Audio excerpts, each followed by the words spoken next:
Warm welcome to everyone. Today we are going to discuss Maths CUT paper 2024 और आज के paper में हम कुछ की पॉइंट्स ऐसे डिस्कस करेंगे so that you can take less time to do all the questions, क्योंकि इसमें क्या है कि एक क्वेश्चन करने में इतना टाइम लग जाता है कि रेस्ट ऑफ द क्वेश्चंस के लिए फिर हमारे पास टाइम कम हो जाता है। तो हम देखेंगे कॉन्सेप्ट हम कैसे यूज करें, उसको शॉर्ट में कैसे करें। Now starting with the question number 1, an objective function z equals to x plus by is minimum at these 2 points, and one relation is given ab equals to 25. Then find the maximum value of the function. Now this is maximum at these 2 points, not minimum. When you will put these two coordinates 8 2 and 4 6, you will get 8a plus 2b, और जब दूसरा coordinate इसमें put करते हैं you will get 4a plus 6b. Now he is saying he is maximum at these 2 points, तो यानी कि इन दोनों पॉइंट्स पर the value will be same. और यहाँ से हमारे पास एक रिलेशन आता है that is a equals to b. We have one this relation, the second relation is this, and when you will solve these two, इसको किसी भी तरीके से आप सॉल्व करते हैं you will get the positive values a equals to 5 and b equals to 5. अब ये जो दो वैल्यूज हैं अगर हम अगेन इसी फंक्शन में पुट करें 8a plus 2b या 4a plus 6b, will get the maximum value as 50. So second option is the correct option. So हमने ये देखा कि जो एलपीपी के क्वेश्चन है या तो इसमें मैक्सिमम मिनिमम वैल्यू पूछा जाता है या maximum value minimum value given होती है, आपसे उनकी ए और बी ऑब्जेक्टिव फंक्शन की वैल्यू पूछ लेंगे या रीजन पूछ लेंगे, इससे ज्यादा अभी तक नहीं आया. Okay, move to the next question. The area of the region bounded by these three lines. This is a straight line x equals to 6. जो इसका हम ग्राफ बनेगा वो हमारे पास एक ये स्ट्रेट लाइन आ जाएगी. अगर हम इसके कोऑर्डिनेट्स पुट करें, when we'll put x is 0 we'll get y is 6, when we'll put y is 0 we'll get x equals to 12. तो इसके जो कोऑर्डिनेट्स होंगे that will be 12, 0, and here it will be 6, 0. It will be 12, 0, x is 12, y is 0, and here x is 0 and y will be 6. Make it correct. Now the next, अब एक है line हमारे पास x equals to 2 और एक है x equals to 6. तो यहाँ पर x equals to 2 है, here the line is x equals to 6. तो जो हमारे पास रीजन हो जाएगा बाउंडेड बाय दिस कर्व, ये हमारा बाउंडेड रीजन हो जाएगा. लिमिट्स हमें पता है दैट इज 2 to 6, और इक्वेशन अंडर द कर्व यानी कि जो लाइन की इक्वेशन है that is 12 minus x upon 2 into dx. तो when we'll solve it using integration and we'll put the limits, we'll get 16 square units will be the answer. तो simple straight question है ये हमारे पास integration का, that is area under the curve का. Now question number 3, a die is rolled thrice. अब अगर हम किसी भी डाई को 3 बार रोल करें, 2 बार तो हमें पता है कि सैंपल स्पेस क्या होता है 36, 3 बार रोल करने पर हमारे पास जो फॉर्मूला होता है वो क्या होता है that is 6 raised to power n. अगर 3 बार रोल किया तो 6 raised to power 3, it means 216 will be the total number of outcomes. That is total number of outcomes जो हमारे पास होंगे that will B 216. Now the question is what is the probability of getting a number greater than 4 in the first and second row. Now he is saying कि जो हमारे पास first और second throw है वहां पर नंबर ग्रेटर देन 4 होना चाहिए and a number less than 4 in the third row. अब ग्रेटर देन 4 में या तो हो सकता है कि दोनों पर 5 आ जाए, ठीक है, या फिर दोनों पर 6 आ जाए, या फिर एक पर 5 6 आ जाए और एक पर 6 5 आ जाए in the first two throws. अब what will be the next number in the third throw. और थर्ड थ्रो की कंडीशन क्या गिवन है that is the number should be less than 4. तो लेस देन 4 में 1 2 3 any number can come in the third throw. तो अगर हम देखें कि हर एक इवेंट के कितने आउटकम्स बन सकते हैं तो देयर विल बी 3 आउटकम्स, 3 यहाँ पर 3 यहाँ, तो हमारे पास टोटल नंबर ऑफ आउटकम्स कितने हो जाएंगे दैट विल बी 12. तो 12 हमारे पास फेवरेबल आउटकम्स हो जाएंगे जिसमें फर्स्ट टू थ्रो पर नंबर ग्रेटर देन 4 होगा एंड थर्ड थ्रो पर नंबर लेस देन 4 होगा, और टोटल नंबर ऑफ आउटकम्स है 216. When you will simplify it you will get 1/18 as the answer. So fourth option will be correct. Now next question, the corner points. Again LPP का question है जो भी हमने discuss किया. अब यहाँ पर corner points are given, okay, and the corner points coordinates में गिवन है. These are the inequalities. Now this is the objective function has its maximum value on the line segment A B. अब इस line segment A B पर इसकी maximum value है. Now what is the relation between A B? तो again a very simple question, he is saying कि maximum कहाँ है, that is 0 8 पर, और है हमारे पास 4 0 पर। When we will put these coordinates in the objective function, यहाँ से हमारे पास आ जाएगा 8b और यहाँ पर आ जाएगा 4a, and if they are maximum they will be equal, so the relationship will be a equals to 2b, that is second option will be correct. Now the next question, again ये अब हमारे पास differentiation का question है। अब इसमें आप जज करना है कि 2022 23 24 में एक्सपोनेंशियल एंड लॉग के क्वेश्चन बहुत हैं, whether they are in differentiation और इंटीग्रेशन। तो इसको हमने अच्छी तरह से करना है, एक्सपोनेंशियल एंड लॉग की प्रॉपर्टीज दोनों। Now see the question is, if t equals to e raised to power 2x and y equals to this function, then find the second order derivative. तो if we have t equals to e raised to power 2x, it's better to convert in logarithmic function. तो ये हो जाएगा हमारे पास log t equals to 2x। अब ये क्या है, ये हमारी पैरामीट्रिक फॉर्म है। here y equals to log t square base c। अगर हम इसमें dx upon D T find out करें, पैरामीट्रिक फॉर्म में हम यही करते हैं, वी विल गेट 1/2t। और यहाँ पर अगर हम D Y upon D T find out करें, we will get 2/t। Now then we will find D Y by D X. तो फर्स्ट ऑर्डर डेरिवेटिव के लिए इसका रेसिप्रोकल करते हैं, we will get the answer 4। तो second order derivative find out करने की जरूरत नहीं है, because it's a constant function और कांस्टेंट फंक्शन का डेरिवेटिव होता है 0। So first option will be the correct answer. Okay, now next question again हमारा एनसीईआरटी का क्वेश्चन है। Number of times we have done this question in sample papers, pre boards, boards या practice या कोई भी आपके मिड टर्म्स होंगे, question जरूर आया होगा।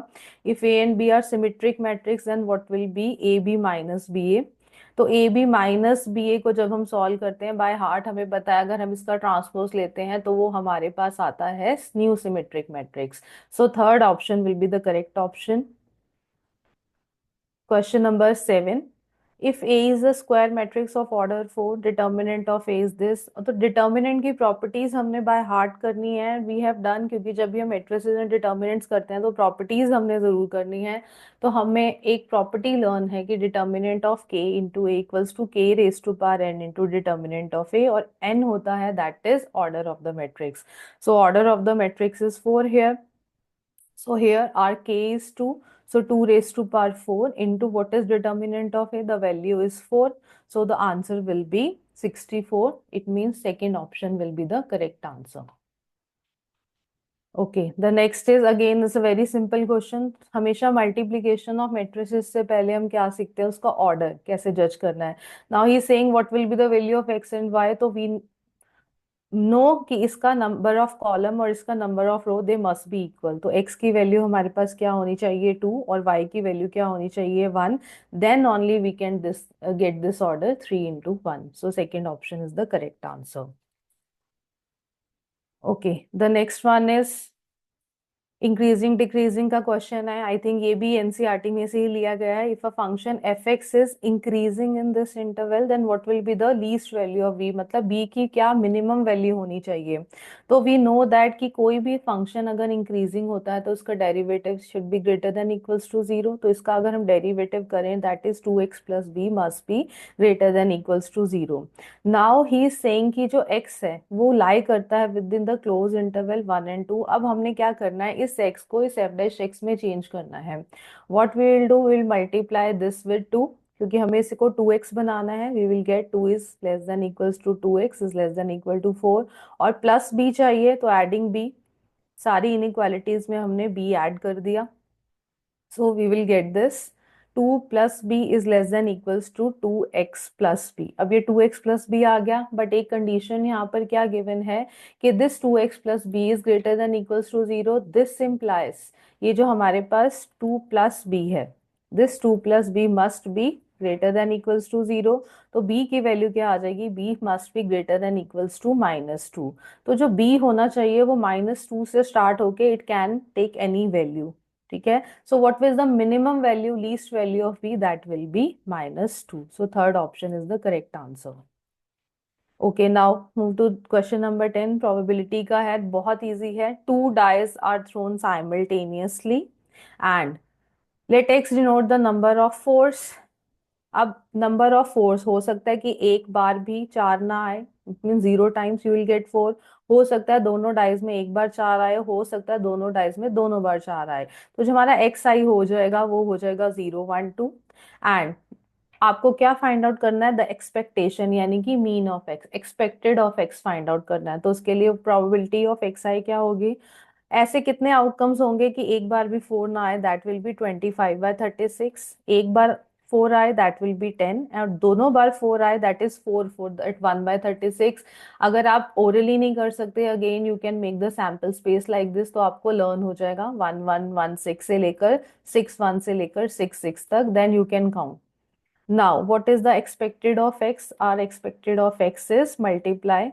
Correspondingly, every element will get 1 into 10/36 and plus 2 into 1/36. सबको add करेंगे, solve करेंगे, we'll get 1/3. That is second option is the correct answer.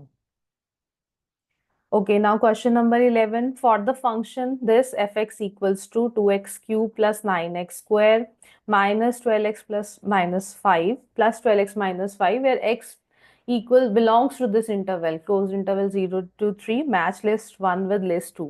अब इसमें क्या है, अगर आपके पास चार ऑप्शंस होती हैं तो there is no need to solve all the four solutions, क्योंकि ऐसे आपके पास चार क्वेश्चंस बन जाएंगे। तो आपने क्या करना है, बेस्ट इट्स बेस्ट क्या फर्स्ट और सेकंड सॉल्यूशन निकालिए और मैच कर लीजिए कि इन चारों में से कौन सा एप्लीकेबल है, तो आपको आंसर वही मिल जाएगा। सो let us start with this.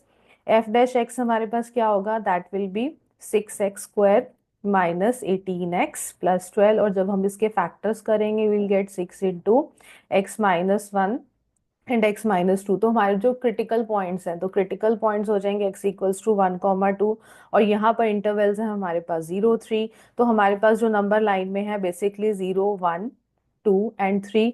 तो वी कैन इजीली सी कि इस इंटरवल के बीच में ये इंक्रीजिंग हो जाएगा, यहाँ डिक्रीजिंग हो जाएगा, या इंक्रीजिंग हो जाएगा। तो बेसिकली ये जो है हमारी मिनिमम वैल्यू हो जाएगी एंड 3 पर हमारे पास मैक्सिमम वैल्यू हो जाएगी।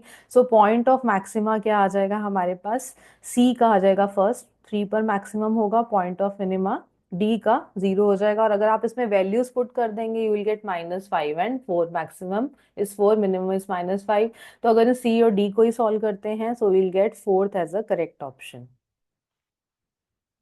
ओके अब ये अच्छा क्वेश्चन है क्योंकि ये 22 और 23 पेपर्स में नहीं आया। हमें हमेशा ये आता है कि आप इसका second order derivative find out कर रहा। अब इस क्वेश्चन को हम दो तरीके से कर सकते हैं, एक तो टाइम कंज्यूमिंग और एक होता है using the first statement of integration, की integration is the anti derivative. Integration हमारा एंटी डेरिवेटिव होता है the second order derivative of which of the following function is 5 x। अब इसमें क्या करेंगे बच्चे, इस क्वेश्चन को गलत पढ़ देंगे, वो फटाफट ये पढ़ेंगे कि 5 x का सेकेंड ऑर्डर डेरिवेटिव नहीं निकालना है। तो ये नहीं है, क्वेश्चन ये है कि किस फंक्शन का सेकेंड ऑर्डर डेरिवेटिव 5 x है। तो नॉर्मली बच्चे क्या करेंगे, चारों फंक्शन एक एक करके सॉल्व करेंगे, इनका डबल ऑर्डर डेरिवेटिव निकालेंगे और देखेंगे 5 x किस में आ रहा है। और the easier way of doing is कि 5 x का दो बार आप इंटीग्रेशन कर दो। हमें पता है A raise to power X into D X का इंटीग्रेशन होता है A raise to power x upon log A base E. So अगर हम इसको 5 रेस टू पावर एक्स को इंटीग्रेट करते हैं we will get 5 raise to power x upon log 5 base E. Again जब हम इसको दोबारा इंटीग्रेट करते हैं सो हमारे पास फोर्थ ऑप्शन आ जाएगी 5 raise to power x upon log 5 base e whole square. So fourth option will be the correct answer. Okay the degree of the differential equation, again book के क्वेश्चन है, 1 mark में आते हैं, MCQs है। अब यहाँ पर वी कैन इजीली सी कि जो हमारे पास डिग्री ऑर्डर है, ऑर्डर क्या है हमारे पास, यहाँ पर सेकेंड ऑर्डर डेरिवेटिव है, बट यहाँ पर 3/2 है। तो इसको स्टैंडर्ड फॉर्म में लाने के लिए हम क्या करेंगे, मल्टी यहाँ पर हम करेंगे squaring both sides. Squaring both sides कर देंगे तो यहाँ पर स्क्वायर रूट इसका हट जाएगा, we will get 1 minus dy/dx whole square the whole raise to power 3, और यहाँ पर आ जाएगा के square D square Y upon D X square का whole square. So we can easily see that की ऑर्डर भी 2 है और डिग्री भी 2 है। So what is the degree of the differential equation, that is 2। So second part is the correct answer. Question is integral of pi upon x raise to power n+1 minus x. तो अगेन ये भी हमारा book का question है, we know कि इसको कैसे सॉल्व करना है। इसमें हमने क्या किया, x raise to power n into X minus X इसको हमने बाइफरकेट कर दिया. Now we can take pi as a constant, तो पाई हमने बाहर इसको ले लिया, pi into D x, and we can take X common in the denominator, तो will get X raise to power N minus one.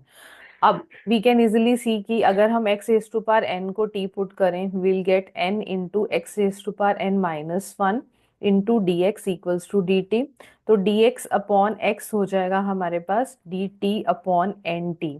तो we can easily put these expression in our following integral. तो हमारे पास आ जाएगा pi upon N D T upon T and T minus one. अब इसको अगर हम ऑब्जर्व करें, वी कैन इजीली सी कि इसको हम पार्शियल फ्रैक्शन से सॉल्व कर सकते हैं, जिसमें हमारे पास a अपॉन टी होता है plus b upon T minus one होता है. इंटीग्रल करेंगे, a और b की वैल्यू हमने पहले फाइंड आउट करनी है, और a will be minus one, b will be one. By putting the values, तो हमारे पास आफ्टर इंटीग्रेशन आ जाएगा first option, that is pi upon n log x is to power n minus 1 upon xn log e plus c.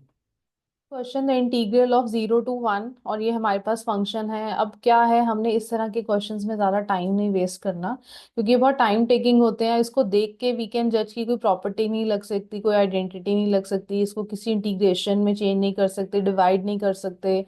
अब substitution करेंगे, वो भी हमें सोचना पड़ेगा कि क्या सब्स्टिट्यूट करें.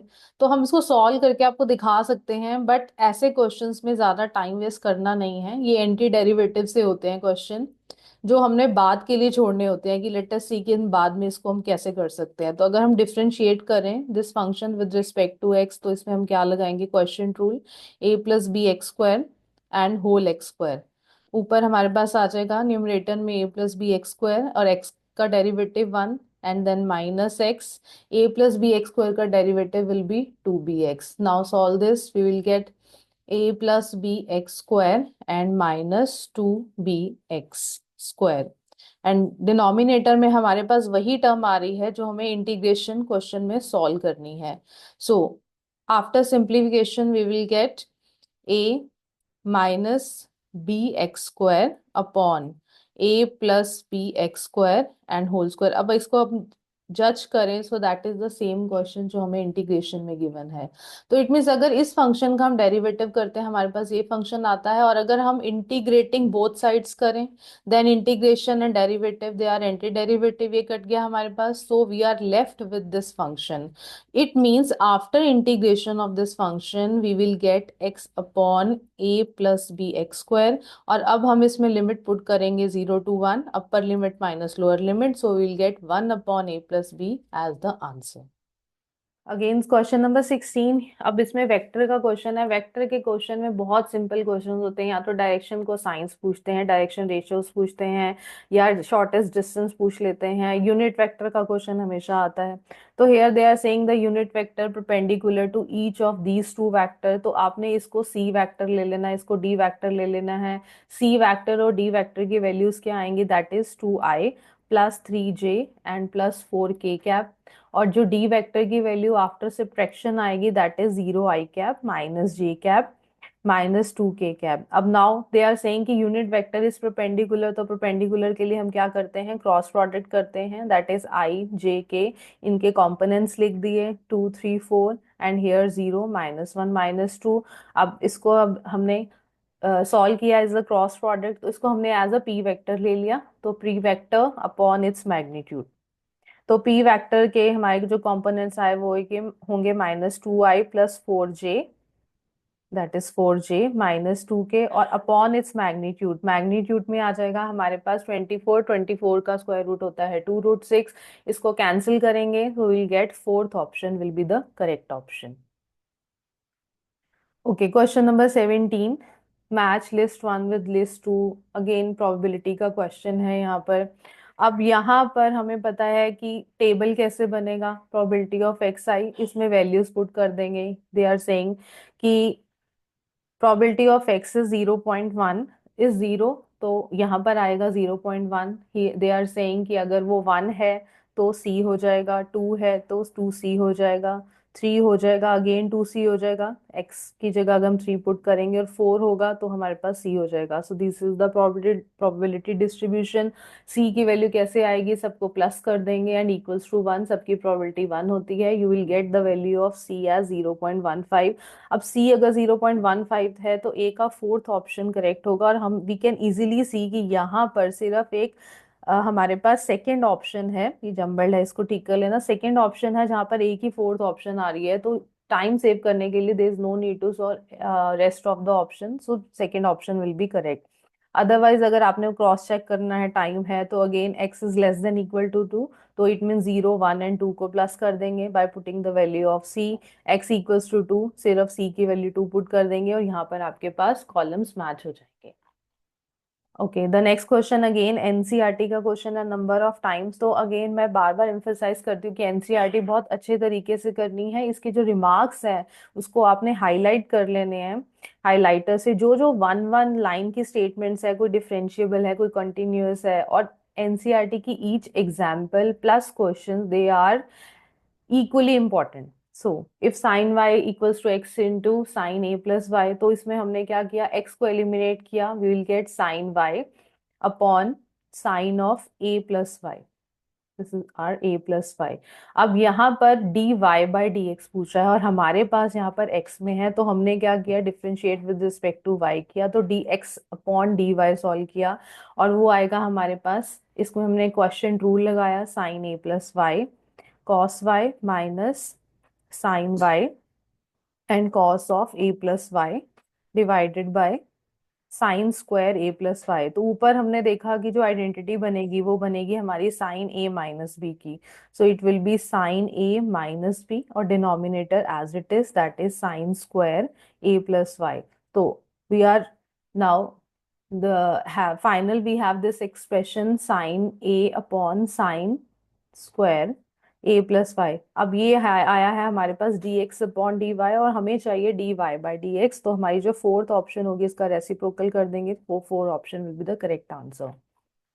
Okay, now move to question number 19। Again vectors का बिल्कुल स्ट्रेट क्वेश्चन है, the distance between the lines. तो shortest distance between the line का फॉर्मूला हमें सबको बाय हार्ट लर्न होता है, what is the shortest distance between the line. तो उसके लिए हमारे पास फॉर्मूला होता है the magnitude of A two minus A one vector multiply b one vector into b two vector का मैग्नेट क्रॉस प्रोडक्ट।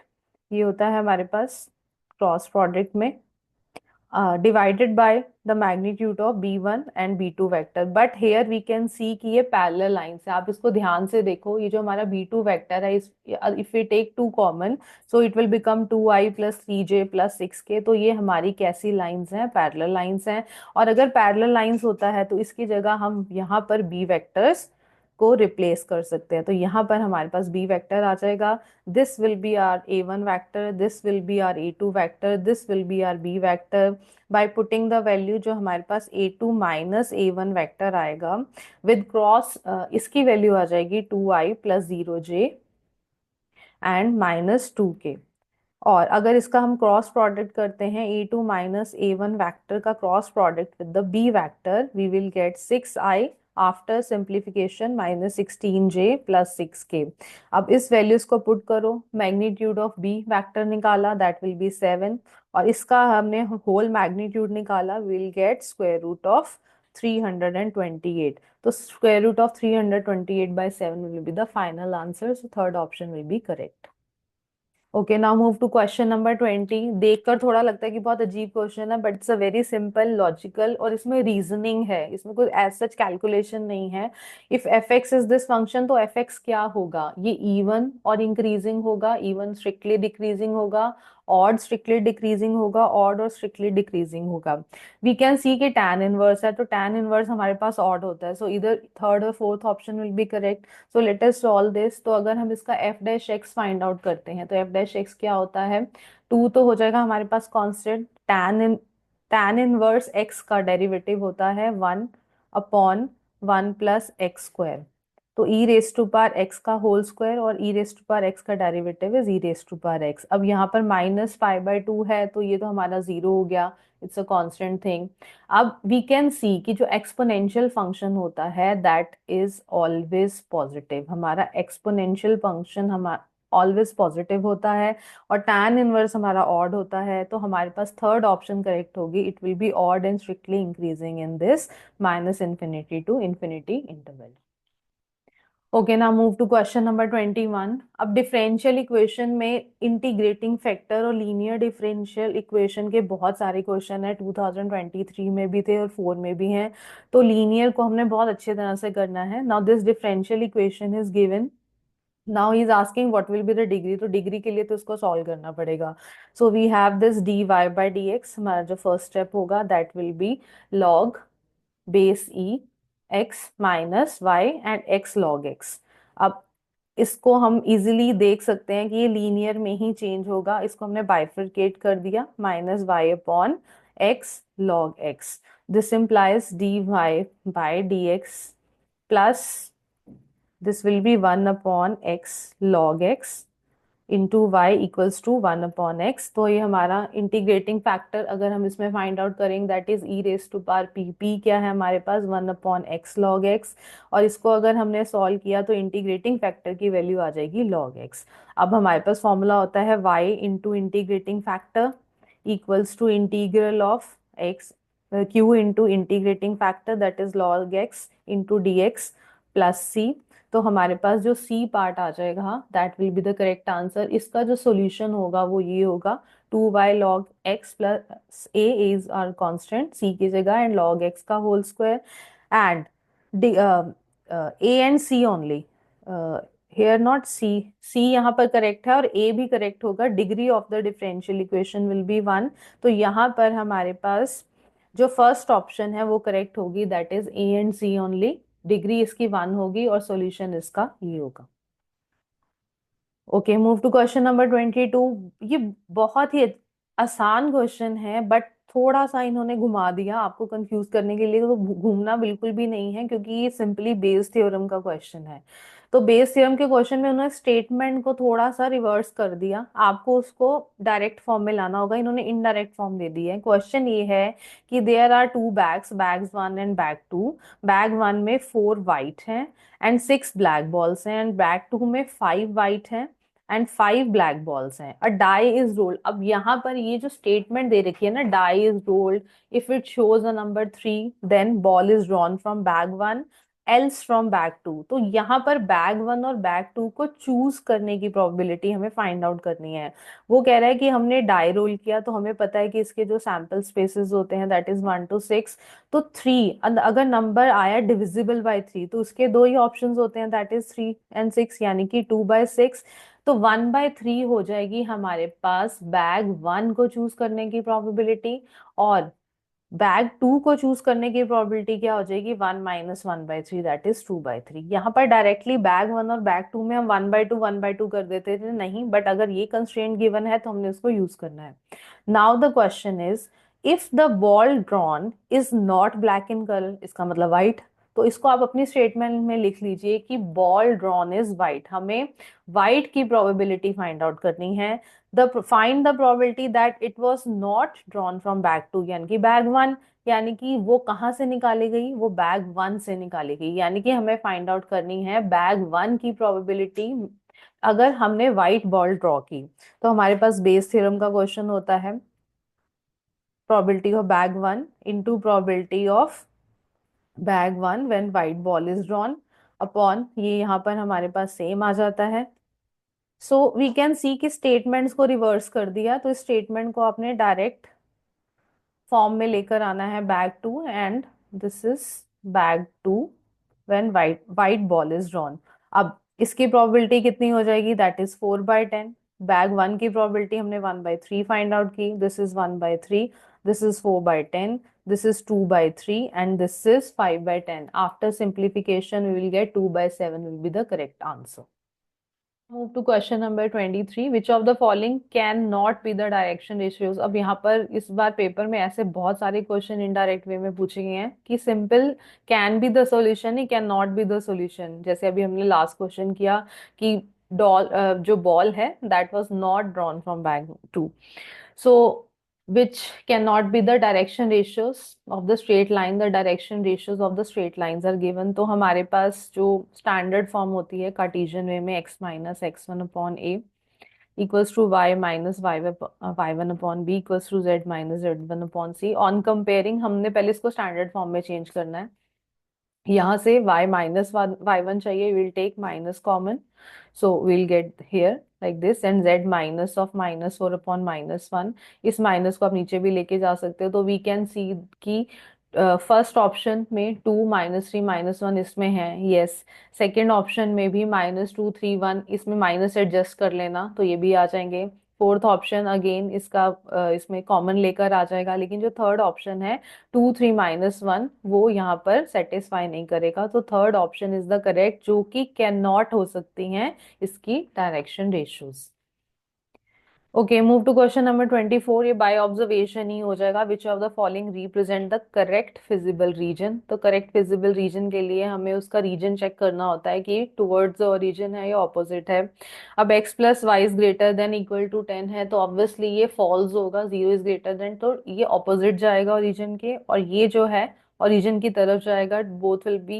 तो हमारे पास थर्ड ऑप्शन जो होगा वो उसका करेक्ट ऑप्शन होगा। इसके आप टेबल बना के देख लेना। हमारे पास दीज टू स्ट्रेट लाइन आ जाएंगी इस फॉर्म में, तो एक जो है टुवर्ड्स जाएगा और एक ऑपोजिट टू द ओरिजिन जाएगा। तो third option will be the correct answer. Okay, question number 25 NCERT का क्वेश्चन, और हमने नंबर ऑफ टाइम किया है क्वेश्चन। अगर दो लाइन पैरेलल है और एक किया है when two lines are perpendicular, तो यहाँ पर पैरेलल का क्वेश्चन आ जाएगा, आ गया है। और 23 में हमारे पास आया था परपेंडिकुलर का क्वेश्चन। तो हमें पता है बाय हार्ट की इक्विवेलेंस रिलेशन होता है, क्योंकि when two lines are parallel वो सिमेट्रिक भी होती हैं, ट्रांजिटिव भी होती हैं, और रिफ्लेक्सिव भी होती हैं, ट्रांजिटिव भी होती हैं। तो इसलिए वो इक्विवेलेंस रिलेशन को सेटिस्फाई करेंगे। ओके, क्वेश्चन नंबर 26 देखा जाए तो बेसिकली 10th क्लास का क्वेश्चन है, जिसमें हम ये निकालते हैं कि 53 संडेज किस लीप ईयर में आएंगे या नॉन लीप ईयर में आएंगे। तो हमें पता है कि जो 53 ट्यूसडेज हैं उसकी प्रोबेबिलिटी कितनी हो जाएगी, दैट विल बी 2/7। तो probability of 53 Tuesday will be 2/7। अगर किसी को नहीं पता तो बना के देख लेना, वो कॉम्बिनेशंस बना के देख लेना। और probability of not getting 53 Tuesday, not के लिए वन में से माइनस कर देते हैं, तो answer will be 5/7, that is fourth option. Okay, question number 27 the angle between two lines. तो एंगल बिटवीन टू लाइंस का फॉर्मूला हमारे पास होता है theta equals to cos inverse. अगर डायरेक्शन रेशियोज गिवन होती हैं दैट इज a1 a2, ये भी बाय हार्ट सबको लर्न होता है, plus b1 b2 plus c1 c2 divided by इनके क्या होते हैं magnitude square root of a1 square plus b1 square plus c1 square, और यहाँ पर a2 square plus b2 square plus c2 square. Now अब डायरेक्शन रेशियोज जो हैं वो हमें क्या गिवन है, that is one, one and minus two, और सेकेंड लाइन के डायरेक्शन रेशियोज गिवन है √3 - 1 minus of √3 - 1 and 4। This is your a1 a2 a1 b1 c1, this is your a2 b2 C2। और इन वैल्यूज को हमने फॉर्मूले में put करना है। We will get theta equals to cos inverse, after simplification will get 6 upon square root of 6 into 2√6। इसको solve करेंगे, इस एक्सप्रेशन को सॉल्व करेंगे, वी विल गेट 1/2, और किस वैल्यू पर 1/2 होता है, that is 5/3। So first option is the correct answer. Next question factors का क्वेश्चन है, बहुत इजी है। This expression is given as a relation magnitude of A equals to twice of magnitude of b. तो magnitude of b की value क्या होगी, जब हम इसको सॉल्व करते हैं इस रिलेशन को, will get magnitude of A square plus minus of magnitude of b square equals to 27। Now magnitude of A equals to twice of magnitude of b is given in the question. तो जब हम squaring करते हैं we will get 4 times of magnitude of b का square. Will put in this relation, इस value को यहाँ पर हम पुट करते हैं, will get magnitude of b equals to 3। तो मैग्नीट्यूड ऑफ b 3 जो है वो फर्स्ट पार्ट का, first is the correct option. Question number 29. If tan inverse equals to cot inverse is this, then which of the following is true? There is no real value of x. तो it means हमने इसको end तक solve करना है और x की value find out करनी है, और x की value क्या होगी, क्या कोई real नहीं होगी, positive negative होगी real, या real पॉजिटिव वैल्यूज दो होंगी या टू रियल नेगेटिव वैल्यूज होंगी, लेट अस सी। तो इसके लिए हमें सबसे पहले दिस कॉट इनवर्स और टैन इनवर्स को हटाना होगा। तो इसके लिए हम क्या करते हैं, will put the use the identity of trigonometry जो हमने पढ़ी है, दैट इज कॉट इनवर्स को we can write as the form of tan inverse, जो उसका रेसिप्रोकल हो जाएगा 3x plus 1/3। Now comparing both sides, तो ये हमारे हट जाएंगे and we are left with these two expression. तो हमारे पास कौन से आ जाएंगे, सिर्फ ये दो एक्सप्रेशंस रह जाएंगे। अब हमें थोड़ा थोड़ा समझ में आ रहा है कि what we can do, we can cross multiply this. Cross multiply करके हमारे पास जो फाइनल एक्सप्रेशन आ जाएगा वो आएगा 3x plus 1/3 raise to power x minus 4 equals to 0। To make it और to change it in the quadratic form we will put 3 raise to power x as y। तो हमारे पास जो क्वाड्रेटिक इक्वेशन आ जाएगी वो आएगी y square minus 4y plus 1 equals to 0। अब इसमें अगर आप d की वैल्यू फाइंड आउट करेंगे that will be 12 which is greater than 0, तो इसके दो रियल रूट्स आएंगे। अब रियल रूट्स फाइंड आउट करने के लिए अगेन जो हमने 10th में फॉर्मूला किया है that is minus B plus minus root D upon 2a, इसमें हम वैल्यूज पुट करते हैं, we will get one value will be positive and other will be negative. तो second part will be the correct answer. Okay, now the next question is if A, B and C are three singular matrices, singular matrices के हैं जो हमारे पास property होती है that is the determinant is zero। तो सबका determinant zero कर देंगे and we'll get अगर हम first A matrix को solve करते हैं we'll get the value of A as 6, B as 5 and C as 3/2। Determinant find out करके एंड वी कैन गेट कि ए बी सी को जब हम तीनों को मल्टीप्लाई करते हैं will get 45 as the answer. So third option will be correct. Okay, now move to question number 31। Integration का क्वेश्चन है, वेरी इजी, और ऐसा same question without the limit शायद हमने एनसीईआरटी में भी किया है।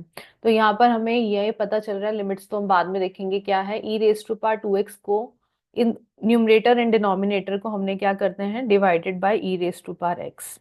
तो हमारे पास जो फाइनल एक्सप्रेशन आएगा that will be after the इसको बाइफरकेट करके वो आएगा integral of E raise to power x minus integral of E raise to power minus x, e raise to power x plus E raise to power minus x into D x. And we can easily observe कि अगर हम इसको T put करें तो इसका derivative हमारे पास ऊपर है। तो after the integration and putting the value of limits हमारे पास आ जाएगा log t equals to log of E raise to power x plus E raise to power minus X. इसको सॉल्व करेंगे, लिमिट्स की वैल्यू पुट करेंगे and will get second as the correct option. तो very simple question. Okay, move to question number 32। Again vectors का question है। Again मैंने बोला vectors में क्या पूछेंगे, ज्यादा से ज्यादा direction ratios, cosines, unit vectors, shorter distance या परपेंडिकुलर या एंगल्स पूछ लेंगे। If A B C are the three vectors such that they have given this relation की तीनों का सम, वेक्टर्स का सम 0 है and A and B are unit vectors. तो अगर यूनिट वेक्टर्स होते हैं तो उसका मैग्नीट्यूड क्या होता है, 1 होता है, ये बाय हार्ट हम सबको पता है। and the vector c equals to 2, then the angle between the vector b and c। तो एंगल बिटवीन अगर हमें फाइंड आउट करना है तो क्या करेंगे, हम यहाँ से हमने एक रिलेशनशिप को एलिमिनेट किया कि b plus C vector equals to minus of a vector. और b प्लस सी का अगर हमने मैग्नीट्यूड फाइंड आउट करना है, इसका पहले हमने स्क्वायरिंग किया, that will be magnitude of a square, squaring करेंगे तो magnitude of b square plus यहाँ पर factor c magnitude square plus 2 into B C, ये हमारे पास फॉर्मूला होता है, into cos theta equals to magnitude of A square. So by put the values, अब यहाँ पर हमने वैल्यूज पुट करनी है कि ए और बी वेक्टर की जगह हमने 1 पुट करना है, तो इसका स्क्वायर भी जो है हमारे पास 1 हो जाएगा। और जहाँ पर बी प्लस सी है उसकी जगह हमने माइनस ए पुट कर दिया, तो at last by putting the values हमारे पास आ जाएगा 1 plus 4 2 into 1 into 2 cos theta equals to 1। तो हमारे पास आ जाएगा यहाँ पर 4 plus 4 cos theta equals to 1। तो हमारे पास क्या आ जाएगा, कॉस थीटा इक्वल्स टू -1, और थीटा की किस वैल्यू पर -1, that is equals to 180 degree. So fourth option will be correct. Okay, move to question number 23। अब ये हमारे पास ग्रेटेस्ट इंटीजर का फंक्शन, और ऐसा सेम क्वेश्चन हमारे पास 2023 में भी था जहाँ पर सिर्फ इसके बारे में बात हो रही थी। अब यहाँ पर रिलेशंस भी दे दिए हैं विद द एब्सोल्यूट फंक्शन या द फंक्शन एक्स। यहाँ पर ए पार्ट में ये दो हमारे पास एब्सोल्यूट मॉड्यूलस फंक्शन है, और हमें पता है कि ये जो मॉड्यूलस फंक्शन होता है दैट इज कंटिन्यूअस एवरीवेयर, ये हमने पढ़ा हुआ है। तो फर्स्ट का तो सेकंड हो जाएगा। X minus the greatest integer function, ये डिफरेंशिएबल होता है एवरीवेयर एक्सेप्टेड जीरो, और ये चीज हमें पता है कि X into the this absolute function ये होता है हमारे पास differentiable at x equals to 1, ये ऑलवेज डिफरेंशिएबल होता है। तो यहाँ पर थर्ड ऑप्शन जो है हमारी करेक्ट हो जाएगी, जो इसमें सेटिस्फाई करती है। The rate of change of the total surface area of hemisphere, तो हमारे पास टोटल सरफेस और ऑफ एरिया ऑफ हेमिस्फेयर होता है 3 πr²। इसका rate of change find out करना है with respect to the radius and when the radius will be. अब यहाँ पर रेडियस जो है क्यूब रूट में है, तो we know that cubing both side करेंगे तो 1.331 हो जाएगा, तो आर की वैल्यू हो जाएगी 1.1 centimetre. So rate of change in the surface area with respect to the radius will be 6 πr। R की वैल्यू हमने पुट करनी है, that is 1.1, and we'll get the answer 6.6 pi। Next question, the area of the bounded reason of the lines. अब इसको देख के हम थोड़ा थोड़ा सा घबरा जाते हैं, अरे ये कैसे होगा, बट थोड़ा सा आपने इसको दिमाग से सोचना है, हर क्वेश्चन को ऑब्जर्व करना है, उससे रिलेटेड टर्म्स को सोचना है, एंड देन उसका जो आउटपुट निकलेगा वो बहुत ही छोटी कैलकुलेशन रह जाएगी। अब हमने क्या किया, इसको हमने 4 से डिवाइड कर दिया ऑफ बोथ द साइड्स, तो हमारे पास जो इक्वेशन आई of the straight line that is x upon 28√3a plus y upon 4b equals to 1। अब ये हमें थोड़ा सा इजी लग रहा है कि हाँ we can make a straight line over there, जिसके जो हमारी इंटरसेप्ट फॉर्म है और जिसके इंटरसेप्ट हैं 28√3a कॉमा 0, और जो y के इंटरसेप्ट हैं that is 0 comma 4b। x equals to 0, y equals to 0, तो this is the area region हमारे पास हो जाएगा, और इसका हमने एरिया फाइंड आउट करना है। तो basically this is the area of triangle. ये रीजन क्या है, ट्राइंगल, और एरिया ऑफ ट्राइंगल होता है half into base into height. अब यहाँ पर बेस और हाइट क्या हो जाएगा, बेस का डिस्टेंस है दैट इज 28√3a, और हाइट की वैल्यू है, हाइट का डिस्टेंस दैट इज 4b, और जब हम इसको सॉल्व करेंगे विल गेट 56√3ab। यहाँ से आप इसका स्क्वायर रूट इसको रिमूव कर लेना, तो 56√3ab will be the correct answer. Okay, question number 36 very easy, same ऐसा ही क्वेश्चन हमारा 2023 में आया। रेपिटेशन हम देख रहे हैं कि कितनी है क्वेश्चंस की, कि जिसमें हम ए स्क्वायर की वैल्यू ए पुट करते हैं तो एक एक्सप्रेशन की वैल्यू फाइंड आउट करनी है। तो जब हम इसमें A minus B whole cube का फॉर्मूला पुट करेंगे, A cube minus B cube minus 3a² B plus 3ab², और जहां पर हमने दिस 2, और जहां पर हमने ए स्क्वायर देखना है वहां पर हमने ए पुट कर देना है। तो जैसे ए क्यूब है, ए क्यूब को we can write A square into A, again this is A into A square is A, तो ए क्यूब की जगह वी कैन राइट ए, और इसी एक्सप्रेशन को हम सॉल्व करेंगे। सो will get fourth option which will be correct. तो हमारे पास अल्टीमेटली ए इसका आंसर आएगा, तो 4 option will be the correct answer. Question number 37, match list 1 with list 2। हमारे पास चार जो हैं डिफरेंशियल इक्वेशंस गिवन हैं, इसको हमने सॉल्व करना है और इनके इंटीग्रेटिंग फैक्टर को मैच करना है। So there is no need to solve all the 4 differential equation, it will take much time, it's better to solve first and second so that we can satisfy our option जो हमें given है। अब अगर हम इसमें suppose इसको b को solve करते हैं, तो हमारे पास जो dy/dx आएगा that will be equals to 2x minus 3y/x। अब ये लीनियर डिफरेंशियल इक्वेशन है, तो इसका इंटीग्रेटिंग फैक्टर आ जाएगा exponential raise to power 3/x into dx। तो अल्टीमेटली लॉग और एक्सपोनेंशियल ये कैंसिल हो जाएंगे, विल गेट x³। तो जो b पार्ट का आंसर है दैट विल बी 4, तो b पार्ट का 4 आएगा। a को सॉल्व करेंगे तो फर्स्ट आएगा हमारे पास, बस इन दोनों को सॉल्व कर लीजिए एंड वी कैन सी की जो सेकेंड ऑप्शन है वो ही इसमें एप्लीकेबल हो रही है, ए फर्स्ट एंड बी 4 और किसी में भी नहीं है, तो second will be the correct option.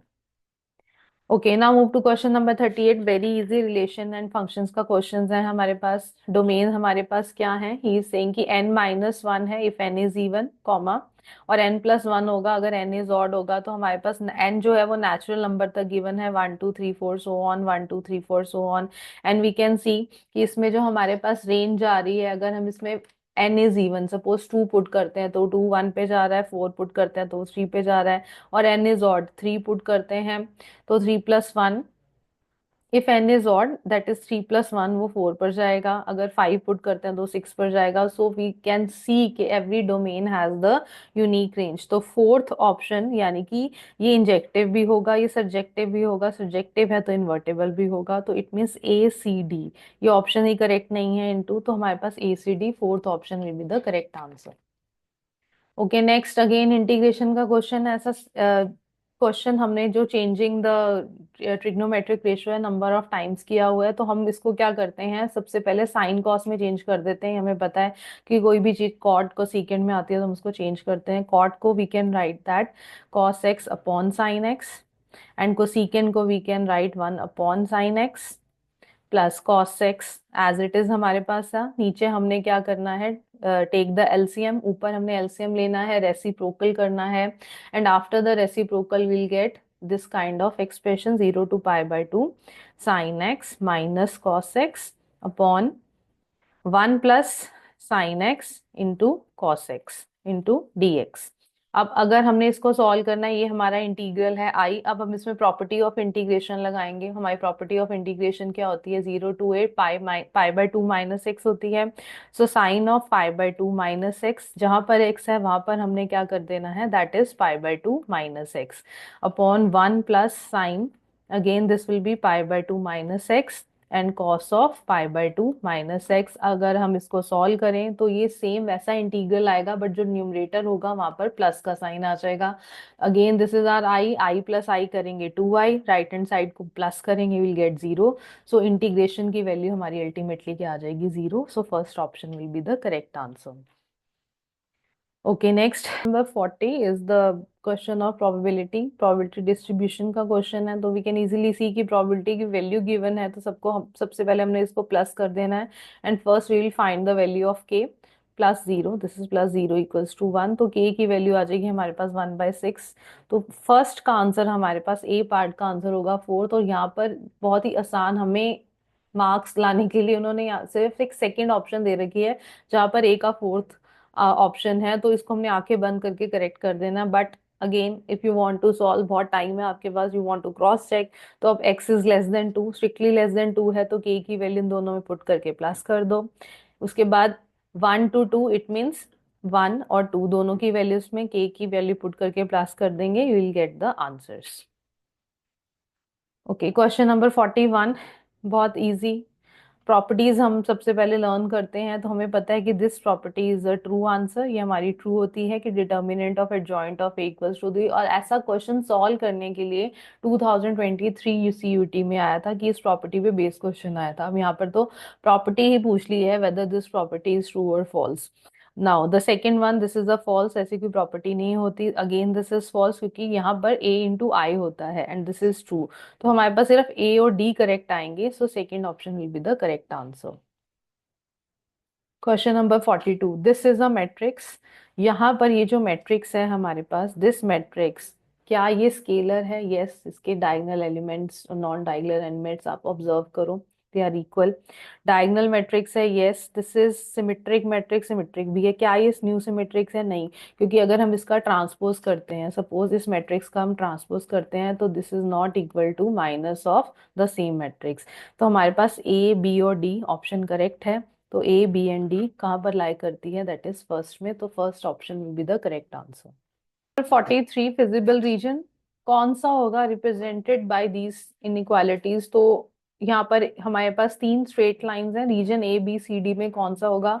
तो ट्रू और फॉल्स चेक करके आएगा. तो सबसे पहले हम ये देख लें कि किस लाइन की, किस इनइक्वालिटीज की लाइंस हैं. अगर हम इसको सॉल्व करते हैं, एक्स वाई करते हैं, will get put x is 0, y is 80, y is 0, x will be 20. तो 0 80 वाला जो है हमारा रीजन, दिस इज द लाइन, ये हमारी लाइन है फर्स्ट इनइक्वालिटी की.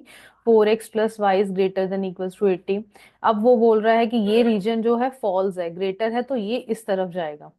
ठीक है, तो ये हमारा ऑपोजिट टू द ओरिजिन हो गया. The next one is 3x + 2y is less than equal to 150. इसका हमने टेबल बनाया. तो when x is 0, y will be 75, y is 0, x will be 50. तो हमारे पास जो दूसरा रीजन होगा, दैट ये जो लाइन होगी ये होगी 3x + 2y less than equals to 150. तो इसका जो रीजन जाएगा ये ओरिजिन की तरफ जाएगा। और इसी तरह ये थर्ड लाइन की इनइक्वालिटी है, ये ग्रेटर है, फॉल्स है, तो ये ऊपर जाएगा। तो वी कैन सी जो सी रीजन है वो हमारा फिजिबल रीजन होगा, तो C region will be the correct answer. Next is the area of the region enclose between the curves. अब यहाँ पर X square equals to Y by 4 है, तो we can see this is the parabola which is symmetrical to Y axis and the line Y equals to 4। अब Y के लिए है तो हमारे पास ये रीजन हो जाएगा। अब इसके जो अगर इंटरसेक्टिंग पॉइंट हो जाएंगे वो हो जाएंगे 0,4 एंड हेयर 0, 0। और जब हम इसको एज अ लिमिट सॉल्व करेंगे तो x इक्वल्स टू एक्स की वैल्यू हो जाएगी √5/2। अब हमारे पास जो इंटीग्रल फॉर्म में आएगा that is 0 to 4 x into d y. With respect to y हमने इसको करना है, तो y की फॉर्म में हमने इस फंक्शन को लिखना है that is 0 to 4 √y into d y. अब इसको सॉल्व करेंगे, वील गेट 16/3 स्क्वायर यूनिट्स। इसकी इंटीग्रेशन सबको सॉल्व करनी आती है। Put the value of the limits, will get 16/3 as the correct option. Move to the next. Integration का question है। कितनी बार हमने क्वेश्चन 2022 में किया, 23 में किया, और जहां पर एक्सपोनेंशियल के साथ इंटीग्रल आता है तो हमें जल्दी से स्ट्राइक हो जाता है कि ऐसा कुछ फॉर्मूला तो इसमें लगने ही वाला है, F dash X plus F X into D X. तो इसका जो इंटीग्रेशन होता है E raise to power X into F X plus C होता है। तो हमने इसको पहले इस फॉर्म में चेंज करना है कि इसका इंटीग्रेशन उसके साथ आ जाए। So we can write e x 2x। सबसे पहले हमने इसको सेपरेट करके लिख दिया, बाइफरकेट किया। आफ्टर बाइफरकेटिंग अब इसमें हम इसको कैसे लिख सकते हैं, ई रेस टू पावर एक्स, इसमें ये कैंसिल, 2 से 2 कैंसिल हो गया, स्क्वायर रूट ऑफ 2 को अगर हम ऊपर ले जाएंगे तो will get root x plus 1/2 √x। तो वी कैन सी कि ये अगर हम पुट करें तो इसका डेरिवेटिव इसके साथ है, तो हमारे पास फोर्थ ऑप्शन करेक्ट आएगी, E raise to power X √x will be the correct answer. Question number 46 NCERT का क्वेश्चन है। अगेन वही क्वेश्चन, शक्ल देख के ही हमें लग जाता है हमने तो बहुत बार किया हुआ है क्वेश्चन। के एक्स प्लस 1 होगा if X is less than pi, greater than pi हो तो कॉस एक्स होगा, और ये दोनों कंटिन्यूअस हैं तो L H L R H L limit of the function हमारी इक्वल है। At x equals to pi what will be the value of k. तो जब हम x equals to pi put करते हैं will get k into pi plus 1, equal है, continuous है, तो which is equals to cos pi. Cos pi होता है हमारे पास -1, तो के की वैल्यू आ जाएगी हमारे पास -2/पाई, यानी कि fourth option will be the correct answer. Okay, question number 47। अब इसमें ज्यादा इसको सॉल्व करने की जरूरत नहीं है, डोंट टेक मच टाइम कि पी क्यू का ट्रांसपोज, पहले पी क्यू को मल्टीप्लाई करो फिर उसका ट्रांसपोज निकालो। We can directly use the property, अगर हमने सारी प्रॉपर्टीज अच्छी तरह से लिखी हैं एक जगह, उसको लर्न कर लेना। ए बी ट्रांसपोज क्या होता है, B transpose into A transpose. तो P Q transpose will be Q transpose into P transpose. P का ट्रांसपोज क्या हो जाएगा, ये हो जाएगा -1 to 1, और ये हो जाएगा हमारा वर्टिकल में क्यू का transpose 2 - 4 1। Now this is 1 row and 3 column, this is 3 row and 1 column, this is the. अब यहाँ पर हमें क्यू ट्रांसपोज और पहले ये लिखना है फिर ये, तो जब दोनों को हम मल्टीप्लाई करेंगे विल गेट 3/3 मैट्रिक्स, और जो हमारी फर्स्ट रो आएगी, हमारी फर्स्ट रो हो जाएगी -2 4 2। जब हमारे पास ये आ जाएगा तो हमें बाकी का सॉल्व करने की जरूरत नहीं है कि फर्स्ट रो किसी में भी मैच नहीं करेगी, so second will be the correct answer. Okay, question number 48 2023 में सेम यही क्वेश्चन आया था। इसमें they're asking the value of X, की एक्स जो है किसके बीच में लाई करेगा, किस लिमिट्स या किस इंटरवल के बीच में लाई करेगा। अब यहाँ पर वो बोल रहे हैं कि डिटर्मिनेंट की वैल्यू में इसमें क्या क्या आएगा, क्या क्या करेक्ट होगा। तो when you will solve this determinant you will get 2 × 1 plus cos square x, एक तो ये आ जाएगा। तो अगर हम इसको सॉल्व करें इन टर्म्स ऑफ साइन तो इसको हम लिख सकते हैं 1 - sin² x। तो हमारे पास एक तो बी ऑप्शन आ जाएगी, बी ऑप्शन करेक्ट हो जाएगी। अब मैक्सिमम मिनिमम वैल्यू के लिए वी नो कि कॉस स्क्वायर थीटा, जो कॉस स्क्वायर एक्स है that is lies between 0 to 1। अब इसको हमने इस फॉर्म में चेंज करना है, 2 × 1 प्लस कॉस स्क्वायर एक्स। तो इसके लिए हमने एडिंग 1 ऑन बोथ साइड किया, तो हमारे पास क्या आ जाएगा 1 plus cos square x less than equals to 2।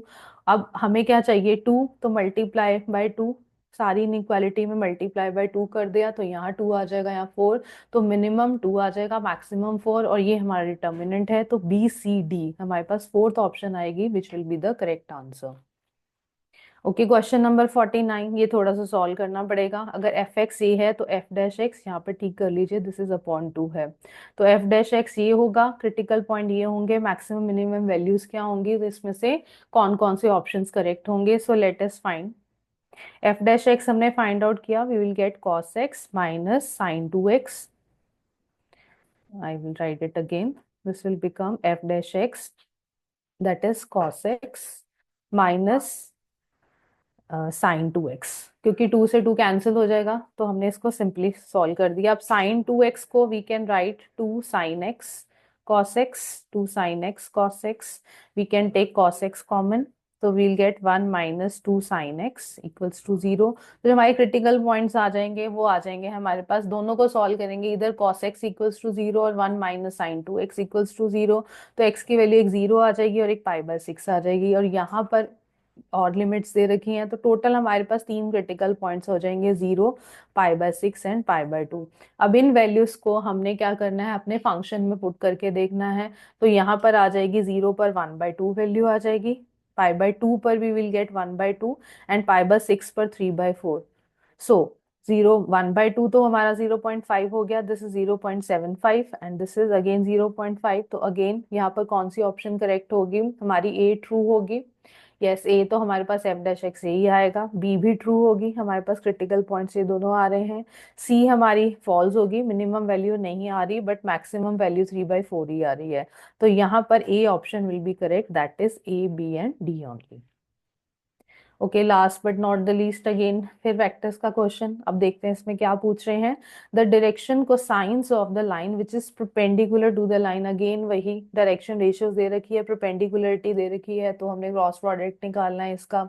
अब हमारे पास क्रॉस प्रोडक्ट, इसको सिंपली जल्दी सॉल्व करने का तो ये यही है, आई जे के लिख दिया, इसके कॉम्पोनेंट्स लिख दिए हमने डायरेक्शन कोसाइंस के, दैट इज 0 to 1 कर दिया। तो हमारे पास जो सी वेक्टर आया that is 2i cap minus J cap plus 2k cap. अब C vector upon its magnitude करेंगे क्योंकि परपेंडिकुलर है, तो हमारे पास आ जाएगा एक vector 2i cap minus J cap plus 2k cap, और इसका जो मैग्नीट्यूड आएगा that will be square root of 9, that is 3। तो एक तो बन गया हमारे पास 2/3, एक हो जाएगा -1/3 और थर्ड हो जाएगा 2/3। तो first option will be the correct solution. So हमने देखा कि क्वेश्चंस वही हैं, इंटीग्रेशन थोड़ी सी इसमें डिफरेंट थी, सोचने वाली थी। कुछ क्वेश्चंस ऐसे हैं जो हमने उस टाइम नहीं करने होते हैं, जो बाद के लिए अटेम्प्ट करते हैं, क्योंकि हमें ज्यादा टाइम नहीं लेना पेपर में, तो बाय ऑब्जर्वेशन ही कुछ क्वेश्चन सॉल्व हो जाता है। तो इट्स मोस्ट इंपॉर्टेंट कि जो एनसीईआरटी के जो रिमार्क्स हैं, जो बोल्ड लेटर्स में, उसको हाईलाइट करना है और प्रॉपर्टीज को बहुत अच्छी तरह से करना है। So I hope students this discussion will help you. Thank you and have a nice day.